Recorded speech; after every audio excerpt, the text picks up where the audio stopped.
Baie welkom by Parelvallei se Rimpeldiens op 30 Junie 2021. Ek is Karel van der Westhuizen en as liturg sal ek jou met hierdie opname begelei in 'n meditatiewe liturgie. Vind 'n gemaklike stil ruimte om in te sit en indien jy wil kan jy 'n kers aansteek. Jy kan jou Bybel oopmaak by Markus hoofstuk 5.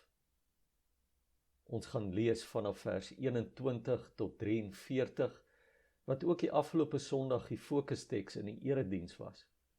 Die tema is: bring jou nood, bring jouself.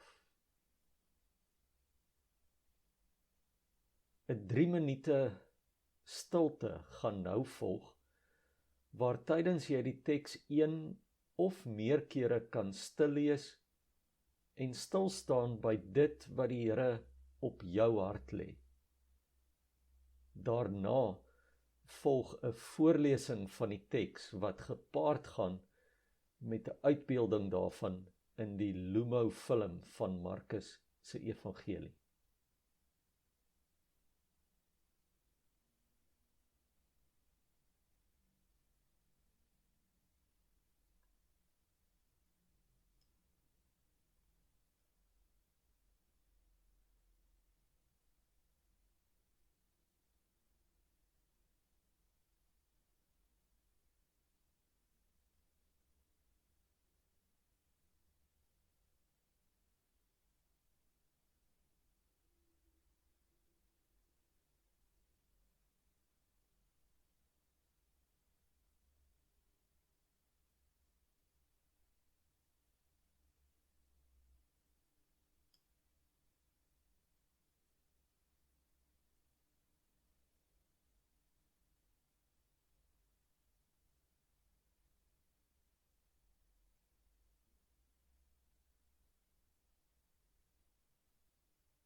Nadat Jesus weer met die boot na die oorkant gevaar het, het 'n groot skare om hom saamgedrom waar hy langs die see was. Een van die leiers van die sinagoge, met die naam Jairus, kom toe daar aan, en toe hy hom sien, val hy voor sy voete neer en smeek hom ernstig: "My dogtertjie lê op sterwe, kom lê u hande op haar, sodat sy gesond kan word en leef." Jesus het saam met hom vertrek. 'n groot skare het hom gevolg en teen hom gedruk. Daar was 'n vrou wat al 12 jaar lank aan bloedvloeiing gely het. Sy het erg gely onder baie dokters en sy het al haar besittings daaraan bestee, Sy het egter geen baat daarby gevind nie. Dit het eerder slegter met haar gegaan.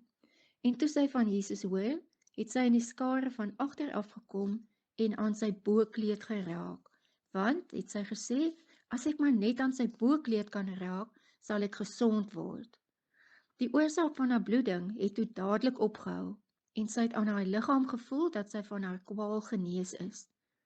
Jesus het onmiddellik agtergekom dat krag uit hom uitgegaan het. Hy het in die skare omgedraai en gevra, wie het aan my boekleed geraak? Maar sy disippels het vir hom gesê, u sien dat die skare van alle kante af teen u druk, en tog vra u, wie het aan my geraak? Hy het om hom bly rondkyk, om die een te sien wat dit gedoen het. Toe die vrou besef wat met haar gebeur het, het sy bewend van vrees voor hom neergeval en hom die volle waarheid vertel. Hy sê toe vir haar dogter, jou geloof het jou gered. Gaan in vrede en wees genees van jou kwaal. Terwyl hy nog praat, kom daar mense van die leier van die sinagoge se huis af en sê, die dogter het gesterf, waarom val die leermeester nog lastig? Jesus het egter in die verbygaan gehoor, toe die berig oorgedra word, en sê toe vir die leier van die sinagoge, moenie ontsteld wees nie, glo net. En hy het niemand toegelaat om met hom saam te gaan nie, behalwe Petrus, Jakobus en Johannes, die broer van Jakobus. Toe hulle by die leier van die sinagoge se huis kom, sien hy 'n geroese moes en mense wat huil en erg weeklaag. Hy gaan toe in en vra vir hulle, waarom gaan julle so te kere en huil julle? Die kindjie het nie gesterf nie, maar slaap net. Hulle het hom egter uitgelag, maar nadat hy almal uitgejaag het, het hy die vader van die kindjie, haar moeder en die wat by hom was, saamgeneem en ingegaan na waar die kindjie was. Hy neem toe die kindjie se hand en sê vir haar, Talita, kom.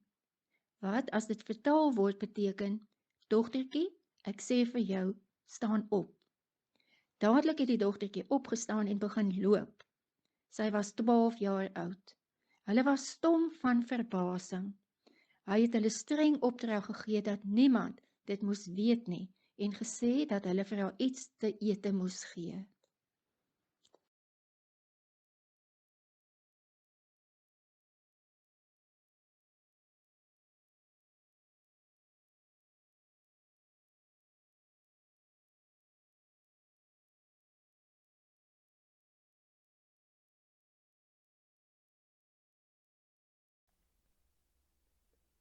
Twee uiteenlopende wonderwerke. 'n Vrou raak aan die boekleed van Jesus en sy word genees.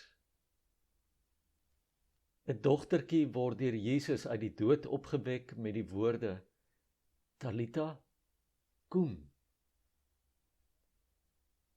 Die mag van God waarmee ons gekonfronteer word in die wonderwerke van Jesus, is nie 'n mag wat jy soos ingelegde perskes kan bottel om te gebruik soos en wanneer jy lus het daarvoor nie. Wat nodig is vertroue in God self, om op Jesus te wag en te vertrou. Die vrou met bloedvloeiing leer dat sy iemand nodig het. Nie net iets nie, nie net genesing nie. Sy het vir Jesus nodig. Geloof is nie maar net om ons nood te bring nie, dis om jouself voor Jesus te bring, jouself bekend te maak aan hom, om deur hom geken te word. Deurdat Jesus vir Jairus met sy nood laat wag, leer hy dieselfde ding. Dit gaan oor vertroue in Jesus, selfs wanneer die heel ergste reeds gebeur het. Moenie ontsteld wees nie, glo net. Jairus word uitgedaag om nie op die uitkoms van dinge te fokus nie, maar sy vertroue in Jesus self te stel.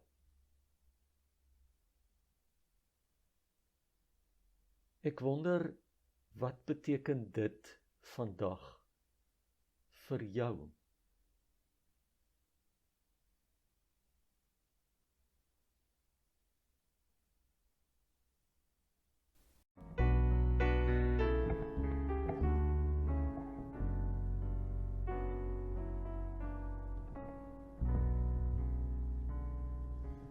Laat jou sorge aan die Here oor. Hy sal vir jou sorg. Hy sal die regverdige nie in die steek laat nie. Laat jou sorge aan die Here oor. Hy sal vir jou sorg. Hy sal die regverdige nie in die steek laat nie. Laat jou sorge aan die Here oor. Hy sal vir jou sorg. Hy sal die regverdige nie in die steek laat nie.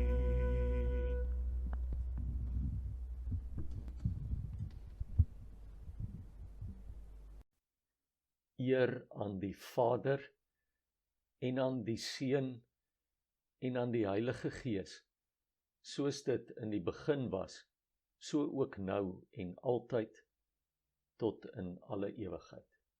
Amen.